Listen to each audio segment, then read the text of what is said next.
Ano nga bang mangyayari kapag hindi mo nilabhan ang iyong unan at kumot?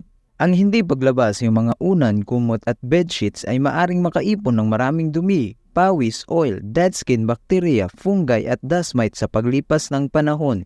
Ang mga ito ay maaring magdulot ng iba't ibang problema sa iyong kalusugan tulad ng allergies at asthma. Ang dust mites ay isang maliit na nilalang na kumakain ng dead skin at naninirahan sa iyong mga sapin. Maaari nilang matrigger ang iyong allergic reaction at atakihin ng hika ang ilang tao.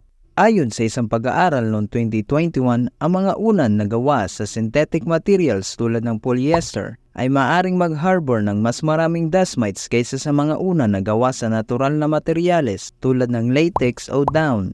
Ang regular na paglalaban ng iyong mga sapin ay makakatulong na bawasan ang bilang ng dust mites. Pangalawa, iritasyon at impeksyon sa balat. Ang dumi, oil, pawis at bakterya sa iyong mga sapin ay maaring barahin ang iyong mga pores at magdulot ng acne, rashes, eczema at infected wounds. Ito'y totoo lalo na kung mayroon kang sensitibong balat o gumagamit ka ng skincare products na maaring mag-iwan ng mga residues sa iyong mga sapin.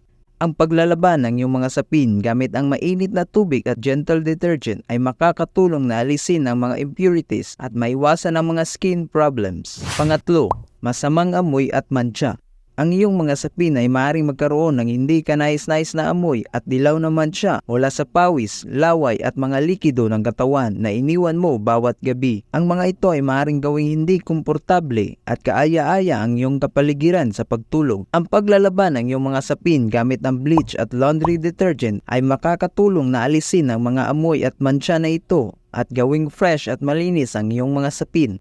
Mahalaga ang paglalaban ng iyong mga unan, kumot at kobre kama para sa iyong kalusugan at kaginhawaan. Makakatulong ito na maiwasan mo ang mga allergy, skin problem, masamang amoy at mantsa. Makakatulong din ito na gawin kang mas relax at sariwa kapag umiga sa kama.